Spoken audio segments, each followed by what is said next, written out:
Hi, I'm James Shillinglaw, and I'm here with a familiar face if you've been watching us over the years, Jackie Friedman, who is the president of Nexion Travel Group. Now, Jackie just completed the first Connection at Home virtual conference, which originally was supposed to be at Disneyland Resort. But of course, things happen, and we're here in the COVID age, and they put on a great virtual show, and I attended a lot of it. So we're going to talk about that, and we're also going to talk about the state of Nexion Travel Group today. We're going to find out about all that and more on Insider Travel Report. Now, first of all, Jackie, as I've been saying, because I never know, how are you and where are you now? I am doing great, James. I have been up in Toronto, actually, since the very end of July. It's been awesome working remotely from here and getting to connect with family. Head back to Dallas on the 12th of October. Well, that's great. Now you're going back to Dallas. That's excellent. So pretty soon we'll see you in New York again one of these days, hopefully. Exactly. Now, you just, as I mentioned, you just held your first Connection at Home conference. How did it go, and how many attended, and kind of what's been the feedback from your members? As far as I can tell, it has been awesome. I mean, clearly we would have preferred to have been at Disneyland, but it was a perfect example of making orange juice out of lemons. Mm-hmm. Lemonade wasn't good enough. We had record attendance. We had over 1,500 total registrations. Throughout the event, there were about 1,100 people on the platform at any given time. And the great news is that we can keep the platform open so that folks can visit through the end of this month. But the feedback has been tremendous, both from suppliers and advisors. People didn't know what to expect, but it certainly exceeded their expectations. And we were able to connect, which was so important. Right. People left energized, motivated, inspired, which is what we wanted to accomplish. So all in all, it was a huge success. Well, congratulations on that. And I did attend many of the sessions, so I know you did some great things. And I'm actually able to go back and see a few that I missed. But I just have to make the time to go back and do that. But we'll see how it goes. Now, is this virtual conference something you may try in the future after we emerge from the COVID-19 pandemic? Are virtual meetings like this and trade shows here to stay, do you think? You know, I definitely think there's a place for them. Nothing, as I said earlier, will replace getting together live. So we do not want to have virtual conferences replace live events, but we will introduce them into our mix. In fact, we have 3 or 4 more smaller virtual events this year, and there's nothing that will stop us from adding that, because there are people that just can't get away. They may have a day job and they may not be able to attend live events. So one of the huge benefits of doing it on a virtual platform is we were able to reach advisors who normally couldn't attend our annual conference. And so we're getting a lot of requests to have virtual components even when we do go live again. No, and it is a great tool. And I like, we're doing this in Zoom. We were just talking about it. It's not something we're going to give up when all this is over, hopefully, but because it is a great way to communicate. Now it was, what sort of was the most surprising or interesting thing that came out of your Connection at Home virtual conference, at least to you? I mean, I guess it shouldn't be surprising, but it was. But just how the advisors and suppliers reacted, how they realized that they could connect, that they could get energized, that they could get educated. So that surprised me. It also surprised me that we had more than twice the number of participants that we would normally have. So in this day and age of COVID, when folks should be a little discouraged, the energy was just so positive. Folks were pumped, and we all got so much out of it. So it surprised me, but I guess in hindsight, it shouldn't have. Well, and sure, when you have a live conference, you have certain limits in terms of hotel rooms and everything else. And, your conferences are great. And I've always been amazed at now like host agency conferences are as big as the old consortium conferences were back in the 90s and the 2000s. And yet you can have a whole lot more if you do it all virtually, right? Absolutely. Now let's talk a little bit about Nexion Travel Group today. How many members roughly do you currently have? And I guess the corollary to that, because of the COVID crisis, have you lost some members that may have gone out of business or decided to pack it in? And I think you even mentioned during a press conference that you were surprised you actually had new members coming in. Yeah, no, that's a great question, James. We probably have just under 5,000 advisors if you take our Canadian and U.S. Organizations. We have seen some advisors close their accounts, not as many as we would have thought. Now, some of them may be waiting for commissions to be paid out. But, on the flip side, as I mentioned, we are seeing people interested in coming into the industry, whether they're new, whether they've come from other parts of the travel industry. From the supplier side, we're seeing folks leaving agencies or coming from agencies that may have closed.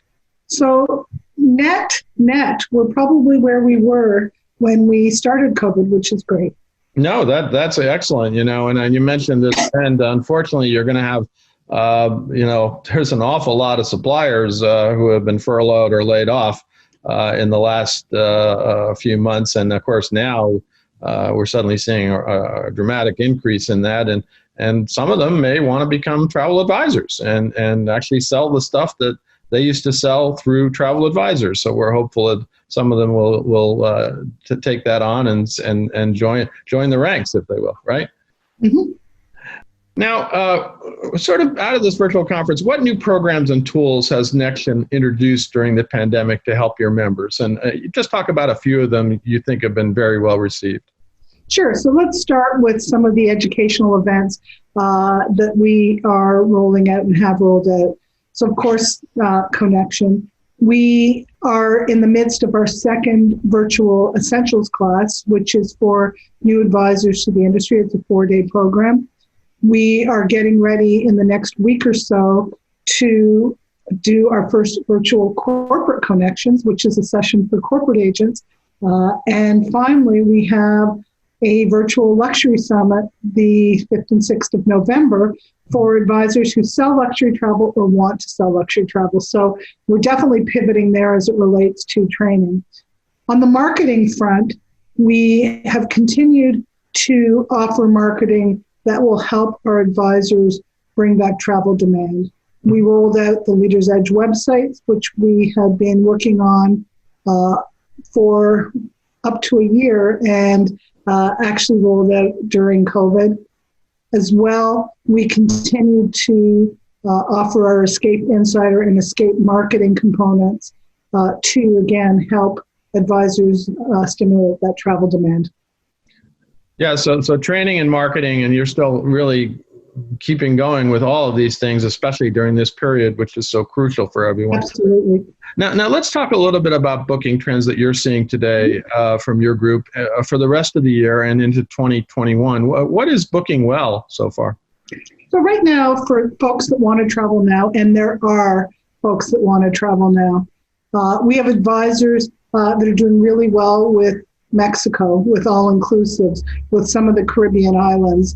In fact, a number of them are traveling themselves and are documenting their experiences to share on their social media channels. So that we're seeing doing well. Of course, domestic travel. We're starting to see ski trips for the winter booking now. As far as booking into next year, our advisors are doing a lot of Europe and other exotic destinations. A lot of that is starting kind of in the summer of 21 and beyond.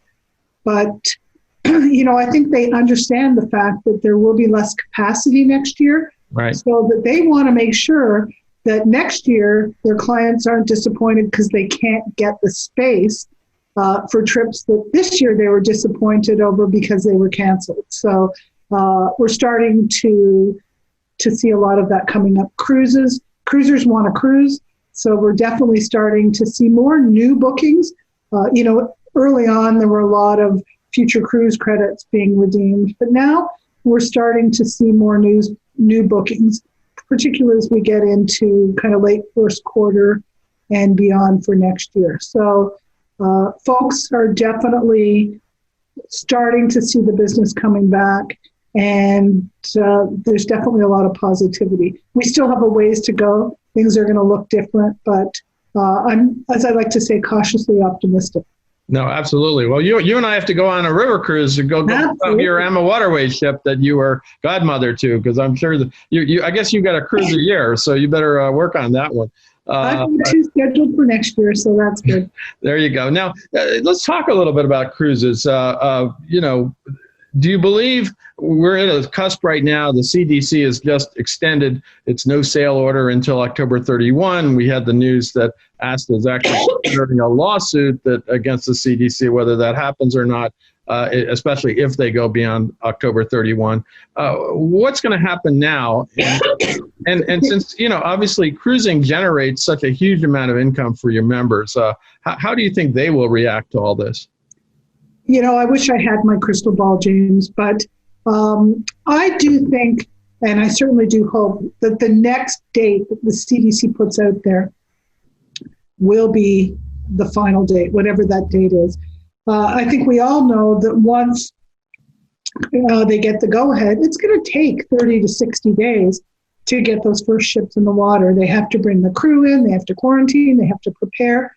So I am certainly optimistic that by the beginning of Q1, we'll start seeing ships slowly get back in the water. I'd even love to see a few in time for the holiday festive season. So I am certainly remaining positive. I've had a chance to speak with a lot of the cruise lines, see what their plans are, stay informed.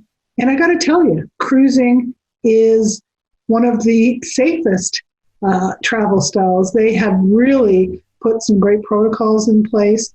It may look different when it first comes back, but as long as cruisers know what to expect, I think it will look great. So I think these rolling delays are so difficult for everyone, for the cruise lines, for travel advisors, for consumers. It doesn't do anyone any good. We've got to put a stake in the sand and allow the cruise lines to work towards that date. We've seen tremendous success in Europe. MSC Costa Tui, the Ama Cristina, have successfully been able to resume cruising with very little going wrong. And I think we're learning a lot. The industry is rallying around competitors. We all want to see cruise lines be successful, as they get back into the water. So cautiously optimistic, but we got to put a stake in the sand. Yeah, well, I know there are a lot of, cruisers or non-cruisers that are still hesitant. And apparently somebody at the CDC doesn't like cruising that much either, but we'll see what happens with that. Maybe they'll finally change their minds and go ahead. And after October 31, we can move ahead with this, as we all hoped that would be the case, since that also happened to be the same date that CLIA had done its voluntary suspension of cruises for all member lines. So now let's talk a little bit about just Nexion overall. Where do you see it standing today as an organization, and how are you poised to help your members emerge from the crisis and really get them back to really booking travel, whatever that new normal is? I mean, our organization is strong. Like anyone in the travel industry, obviously, we've had to make some tough decisions, and we've been asked to do more with less. But I couldn't be prouder of our team. So first and foremost, we're not going to lose sight on what is most important, which is to be there for our advisors, to provide them with the tools, the marketing, the education, the support, the encouragement, all of those things that they need to be able to bounce back. So that's not going to change. We're definitely seeing a stronger sense of community. I think as more and more people are working from home and getting used to working from home, they value that flexibility, but they also need to be connected. they need to be part of something larger. And so we want to be there for them with the focus exclusively on helping them be successful, because the fact is that's the only way we're going to be successful is if they are. Absolutely. Now, let's make that a larger question. Where do you see travel advisors today as we emerge from the crisis? I know you've spoken about this before, but are they going to be more valued than ever before? But of course, there might be fewer of them, I think. Yeah, no question. Anyone who did not use a travel advisor before is now more aware of the benefits of doing so. I mean, travel advisors were there for clients, helping them navigate through complexities as it related to cancellations, rebookings, the folks that had to do it on their own or that worked through some of the larger online agencies that weren't equipped to deal with those one-to-one customer relationships, are not in the same place. So travel advisors are here to stay. More valued than ever. There's more awareness about the value of working with an advisor than ever. Now, to the second part of your question, will there be fewer? I do think that there will be fewer. Some of the folks that weren't in with 2 feet and who were kind of just experimenting with potentially going into a career in travel may have moved on. There are folks that couldn't afford to stay for now and may have had to find other employment. I think a lot of them will come back. I mean, it gets into your blood. It's a contagious, but a good kind of contagious. But I do think that when advisors do come back, they will be stronger than ever. And as long as they are focused on building those relationships with their customers right now, that when that demand comes back, they'll be ready for it. That's great news. And of course, I don't think travel advisors are going to certainly go away, but you're right. I have seen some dramatically lower ARC numbers. For instance, I hadn't seen about 500 off. Used to see a few every month because ARC locations never were really a good example of the health of the agency distribution system, because everyone consolidated their ARC locations, but there were fewer, definitely a lot fewer in the last few months. But let's talk. And finally, I mean, you and I were supposed to be at Disneyland right now, and I may have missed this, but did you guys announce where you're going to be next year? Not only have we announced where we're going to be next year, but we also announced where we're going to be 2 years from now. All right. So next year, we're actually going to be cruising out of New York on the Norwegian Joy, headed to Bermuda. So we opened up registration for Connection 2021 back in the summer. We sold out our initial block of cabins in less than 3 days. Great. So clearly there was pent-up demand. We took out an additional block of cabins, and those are selling very quickly as well.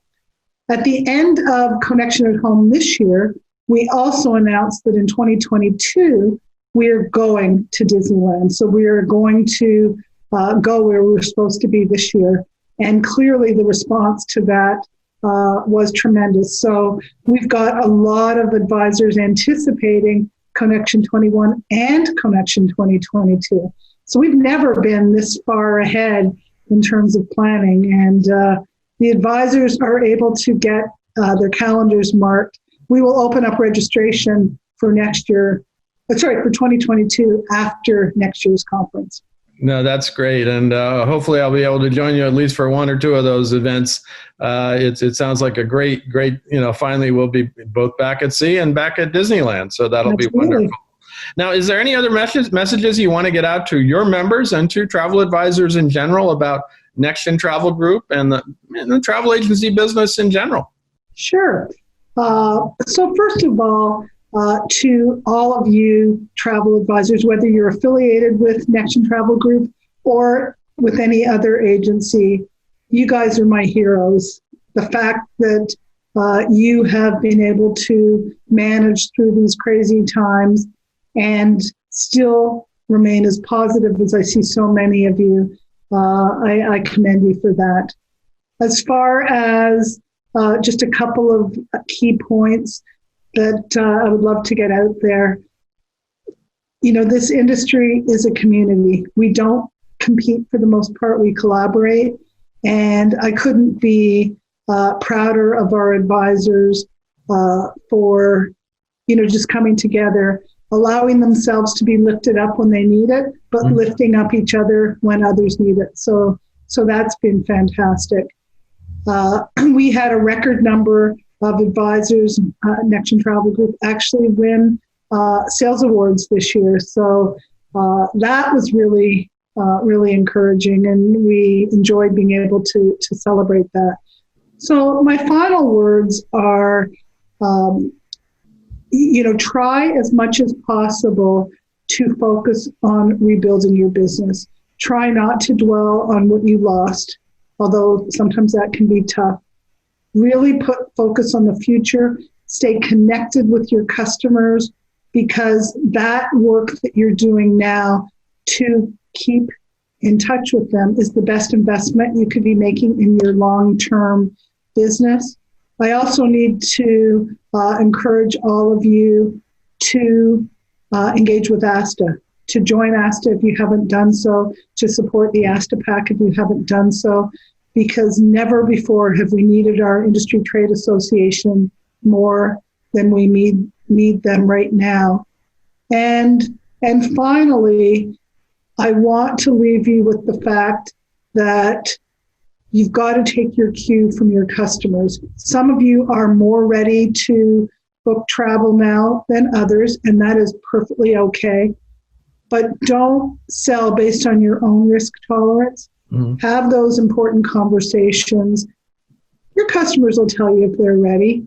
And, it is so important to put hope on the calendar, both for you and for your customers. And nothing does that like having a vacation planned so that they can look forward to that. Well, that's all great advice, Jackie. And I forgot even to tell you, happy 25th anniversary for Nexion, which is this was going to be the big celebration, and it was online. I've been around this industry long enough that I remember when Nexion was formed. Right. And there's been a lot of changes over the years, but it's grown into a very, very strong, one of the largest host agencies in the business. You guys have great training and education and other programs to offer your affiliated advisors. So congratulations on getting to 25 and through all these different crises over the years. And here's another one we're all surviving through. And again, thank you very much for taking the time to speak with us. I know you're just off this 3 days of virtual conference. Now, you didn't have to travel, but I'm sure you had to speak a bit. You know what? It was very energetic. And just one thought to leave everyone with, you talk about 25 years. All I have to do is look back. When we started, it was in reaction to a major change that was going on in the industry.